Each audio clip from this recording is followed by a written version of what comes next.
we will return and build the desolate places.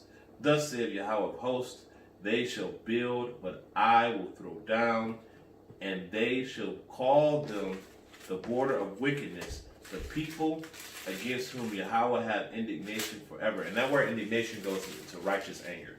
That's right. So okay. I'm gonna get something real quick. Salaki.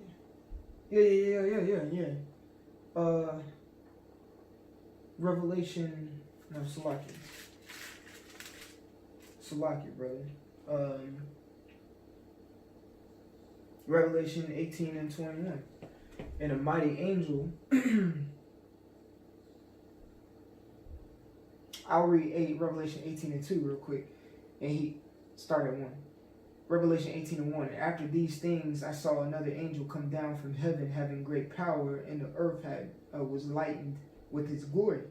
And he cried mightily with a strong voice, saying, Babylon the great is fallen, and has become the habitation of devils, and the hold of every foul spirit, and a cage of every unclean, hateful bird. That goes back to Isaiah 13 and 21, and also what we're reading right here in the book of Malachi. All right, what? And going back to Ezekiel 35, where it says, "I made it a perpetual desolation." It's a desert. Ain't nothing, and not a lot of life are in very hot places and in very cold places. All right, in this case, it's going to be very hot. There's not a lot of life there, other than some abominable ass animals and plants. You see, all right, because what did it say? It says, "They shall build, but I will throw down." Exactly. So going to verse 21, it says.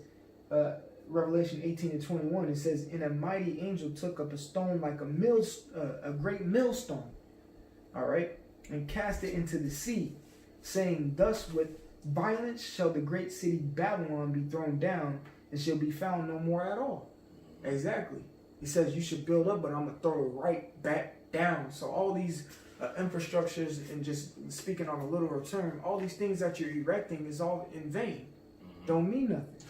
And real quick, don't think just because, America has built all these buildings and all this stuff for the last 100 years, that this little time period means anything. The scripture says a day is 1,000 years, and 1,000 years is a day. So to the Lord, this has just been a few moments. You rebuild again? Bam! You know what I'm saying? You can symbolize it of like, I'm gonna say this, like a badass little boy, right? He sees an ant pile, he fucks it up, comes back in a day, the ant pile back, because the ant pile's just rebuilt it. You see? That's how the Lord looks like. Except when he alright? When he does that, it's not coming back. No. That's the thing. It's gonna be washed away and completely desolate because of what? I'm going to read Revelation 21 and 1 because this has to come to pass. It says Revelation 21 and 1, And I saw a new heaven and a new earth. For the first heaven and the first earth were passed away, and there was no more sea. You see that? The first heaven and the first earth passed away, and there was no more sea. So what? This place got to go. Because the new got to come. It's just like a snake shedding, when it sheds off its a its skin. All right. You ever seen also like a tarantula shed their skin off? They molt and they crawl out, and their dead exoskeleton is just there, and it is crawl the fuck off. And the process when they molt, that's when they shed their skin. It's a violent process. It's not something that's just easy, like they just come right out of it. They gotta kind of like break the skin off of their bodies in order for it to get it off of them. You know, it's kind of nasty to look at too. It is, and that's going to be kind of like what it is for America too. America is going to be destroyed, and it's going to be a very violent destruction, and rightfully so. Because what has Esau have? What have you done and contributed to this world since you've been in power? It's been nothing but death, violence, destruction, robbery, rape, cheating, deception, whatever evil that you can think of. That's what you have brought. Mm-hmm. There are so many things that I can't even imagine, and even in the kingdom of heaven, when these things come, when they be brought to our attention, like, because there's some things that Esau is doing that we won't even know about until we get to the kingdom, and it's like, bro, you did that, right? Like, seriously? And it's gonna fuel the fire even more that you're a race of people that just can't exist anymore. Right. You know, you just can't exist. There's no good in you. You've been given the whole entire world, and you fucked it up. And bro, how long has America been in power? Like since we become the power structure of the world? What since 1913? Since the Industrial Revolution, right? It's only taken you less than 150 years to not just destroy America, but the whole earth. Like, if you look at the span of time, right? That goes back to Habakkuk, the 2nd chapter. We can't keep it at home. You see? He enlargeth, you know what I'm saying? And he lay on thick clay, which is his debt. Well, he put that a lot of people say it's the global economy, but who was the inception or the catalyst to the global economy? Man, America. Mm-hmm. The Edomites. They're purposely tanking this place, man. Mm-hmm. They passed, just so you brothers know, I'm not trying to drag it out, but America put in place the Bretton Woods Agreement. That Bretton Woods Agreement was the world reserve currency that was actually signed into place, and it brought all of the world under the umbrella of America, to where you needed to purchase dollars, right? We were put on a gold standard, and that Bretton Woods Agreement made us the world reserve currency. Well, then, when America had defaulted on the debt, they moved us, in 1974, they moved us to what we call the petrodollar, right? Now, the petrodollar is completely collapsing. It has no value. So what do you think these other nations are going to do once they come to the conclusion that America has destroyed their economies? What do you think is going to happen? This place is going to be destroyed. The Lord is turning this place up, man. He is turning this thing up, and the other nations are pissed off. They're pissed off. This is the one big mob story. What's one thing that give people, smoke? If you ain't got their money. America owes a lot of places money, and America ain't got their money, and they're holding out their hand like, what's up with it?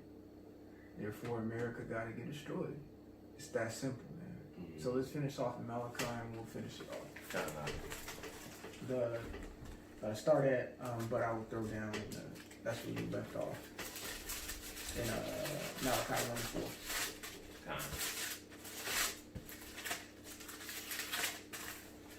Malachi 1:4, they shall build, but I will throw down, and they shall call them the border of wickedness, and the people against whom the Lord hath indignation forever. That's Psalm 69, verses 24 through 25. But y'all brothers can read that. Go ahead and read verse 5, and we'll end it off there. And it says, and your eyes shall see, and you shall say, the Most High will be magnified from the border of Israel. All right. So, let's see here. Do you have any closing precepts or anything?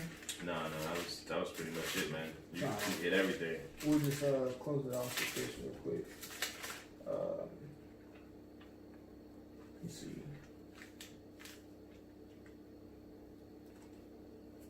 Read verse 5 again, Salakia.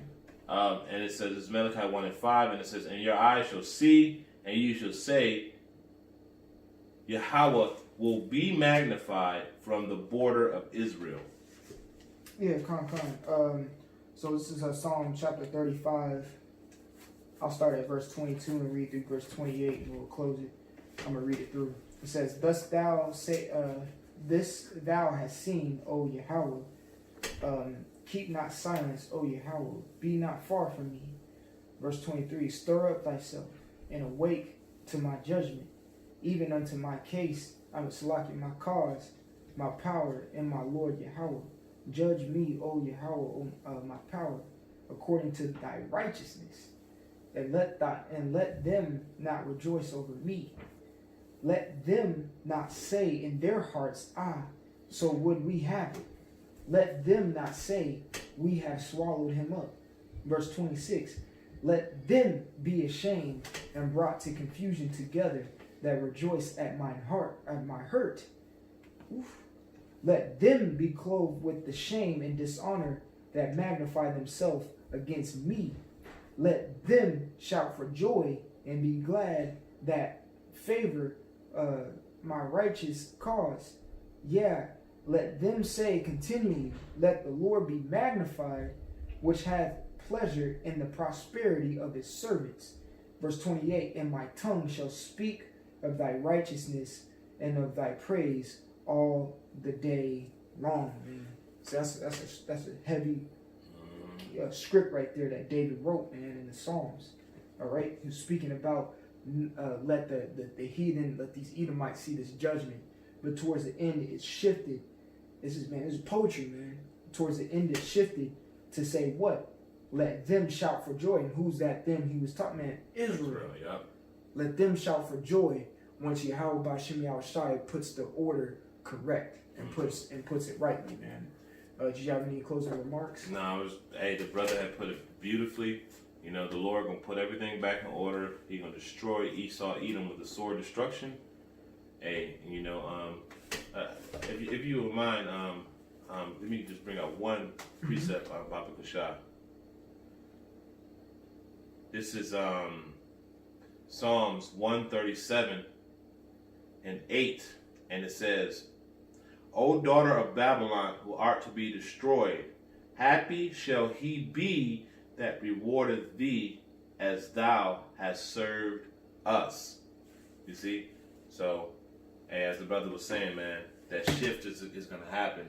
And when we start seeing you get the same treatment and more that you gave us, we don't be happy, man. That's right. That's something to rejoice over. So, you know, Lord willing, now is edifying. We'll give all glory, honor, and praises to Yahweh, Ba'Shem, Yahushai, Ba'Shem, B'Chakodash.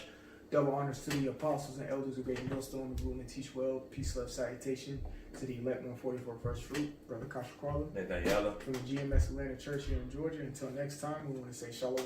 Shalom.